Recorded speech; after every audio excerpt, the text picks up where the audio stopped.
Hi friends, നമ്മുടെ ഇന്നത്തെ video എന്ന് പറയുന്നത് ചെറിയൊരു പണി കിട്ടിയൊരു വീഡിയോ ആണ് കേട്ടോ. എന്താ വെച്ചാൽ നമ്മൾ തയ്ക്കാൻ ഇങ്ങനെ അത്യാവശ്യമായിട്ട് നിൽക്കുമ്പോൾ എന്തെങ്കിലുമൊക്കെ പണികൾ ഇങ്ങനെ വരുമല്ലോ. നമ്മൾ തയ്ക്കാനുള്ള നല്ലൊരു മൂഡിലൊക്കെ ഇരിക്കുമ്പോൾ ചിലപ്പോൾ കറണ്ട് പോകും, അങ്ങനെയൊക്കെ കിട്ടുമല്ലോ. അതുപോലൊരു പണി, ഇത് എട്ടിൻ്റെ പണിയാണ്. നാളെ ഡ്രസ്സ് കൊടുക്കണം. ഇന്നിപ്പോൾ എന്താ ചെയ്യേണ്ടതെന്ന് അറിയില്ല. മെഷീൻ ഇങ്ങനെ സ്റ്റക്കായി E1 എറർ കാണിക്കുന്നുണ്ട്. എന്ത് ചെയ്യണമെന്നറിയില്ല. ഞാനിപ്പോൾ മെഷീന് ഉപയോഗിക്കാൻ തുടങ്ങിയിട്ട് ഒരു 2-2.5 വർഷത്തോളമായി. അപ്പോൾ അതിൻ്റെ ഇടയ്ക്കിൽ ഒരു പ്രാവശ്യം ഒരു എറർ കാണിച്ചു, E4 എറർ. അപ്പോൾ ഞങ്ങൾ മെക്കാനിക്കിനെ വിളിച്ചാണ് അത് ശരിയാക്കിയത്. അപ്പോൾ ഇനിയിപ്പോൾ ഈ ഡ്രസ്സ് തയ്ച്ച് കൊടുക്കുകയും വേണം. എന്താ ഇപ്പോൾ ചെയ്യുക? അങ്ങനെ ആലോചിച്ച് സങ്കടത്തിരിക്കുകയാണേ. ആ ടൈമിൽ ചെറിയൊരു ഐഡിയ തോന്നി. യൂട്യൂബിൽ വെറുതെ ഞാനത് മെക്കാനിക്കിനെ വിളിച്ച് കാണിക്കാമെന്നാണ് വിചാരിച്ചിരുന്നത്. അപ്പോൾ യൂട്യൂബിൽ വെറുതെ ഒന്ന് വീഡിയോ പ്ലേ ചെയ്ത് നോക്കി, E1 എറർ അങ്ങനെ എന്ത് ചെയ്യുമെന്ന് നോക്കിയപ്പോൾ കുറേ വീഡിയോസ് വന്നു കേട്ടോ. കുറേ വീഡിയോസ് വന്നു. അതിൽ നോക്കിയപ്പോൾ ഉണ്ടല്ലോ, വളരെ സിമ്പിളായിട്ട് നമുക്കിത് ചെയ്യാൻ പറ്റും.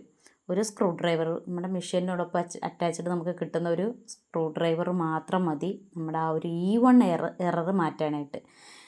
ഇങ്ങനെ ഒന്ന് കറക്കി അപ്പോഴത്തേക്കും കണ്ടോ ഇതുപോലെ ആകുമെന്നാണ് പറഞ്ഞിട്ടുണ്ടായിരുന്നത്. ഞാൻ ഒരു പേടിയുണ്ട്, അത് എന്താകും എങ്ങനെ ആകും എന്നുള്ളതൊക്കെ ഒരു പേടിയുണ്ട്. ഞാൻ ഓഫ് ചെയ്ത് ഓണാക്കി നോക്കുന്ന ടൈമിൽ പിന്നെയും E1 എറർ തന്നെയാണ് കാണിക്കുന്നത്. അത് അനങ്ങുന്നില്ല. നമ്മുടെ വീലുണ്ടല്ലോ, സാധാ മെഷീനിലുള്ളത് പോലുള്ള വീലുണ്ട് ഇതിൽ, അത് സൈഡിൽ അനങ്ങുന്നില്ല. അപ്പം ഞാൻ സ്ക്രൂ ഡ്രൈവർ എടുത്തു. വലിയ സ്ക്രൂ ഡ്രൈവറാണ് കേട്ടോ വേണ്ടത്, ചെറുതല്ല. ഇത്തിരി ബലമുള്ളത് വേണം. നമുക്ക് പിടിച്ചൊന്ന് തിരിച്ചെടുക്കാൻ പാകത്തിന് ബലമുള്ളത് വേണം.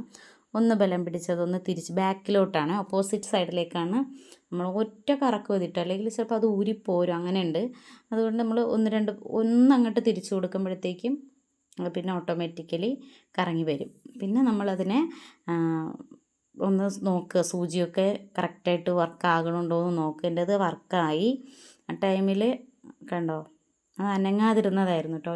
ഒന്ന് നൂല് ഇതെന്താ പ്രശ്നം എന്ന് വെച്ച് കഴിഞ്ഞാൽ, ചെറിയ നൂല് കുരുങ്ങുമ്പോഴൊക്കെയാണ് ഈ E1 എറർ. നമ്മുടെ മെഷീനിൽ സാധാ മെഷീനിലുണ്ട്, നമ്മളൊന്ന് ബലപ്പിച്ച് കറക്കി കഴിഞ്ഞ് കഴിഞ്ഞാൽ നമ്മുടെ അത് വരും. പക്ഷേ ഈ പവർ മെഷീനിലാണെങ്കിൽ നമുക്ക് E1 എറർ എന്ന് കാണിക്കുക. നമ്മൾ ഇങ്ങനെ തന്നെ ശരിയാക്കാൻ പറ്റുള്ളൂ. ഇങ്ങനെ എത്ര തിരിച്ച് കറക്കിയാലും അത് കറങ്ങില്ല. നമ്മൾ ഒരു സ്ക്രൂ ഡ്രൈവർ വെച്ചിട്ട് തിരിച്ച് കറക്കി കഴിഞ്ഞ് കഴിഞ്ഞാൽ നല്ല പെട്ടെന്ന് കഴിയും കേട്ടോ. കാര്യം ഞാനിത് മെക്കാനിക്കിനെ വിളിച്ച് കഴിഞ്ഞാൽ ഒരു 10-500 രൂപ അത് കൊടുക്കേണ്ടി വന്നേനെ. അതങ്ങനെ ഇപ്പോൾ പെട്ടെന്ന് കഴിഞ്ഞു. വളരെയധികം സന്തോഷമായി. ഞാൻ ഡ്രസ്സൊക്കെ തയ്ച്ചു കേട്ടോ, നല്ല രീതിയിൽ തയ്ച്ച് ഞാൻ കൊടുത്തിട്ടുണ്ട്.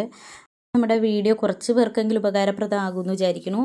ഇഷ്ടപ്പെട്ടെങ്കിൽ ലൈക്ക് ചെയ്യാൻ മറക്കരുത്. ഓക്കെ, അടുത്ത വീഡിയോയിൽ കാണാതെ. ബൈ.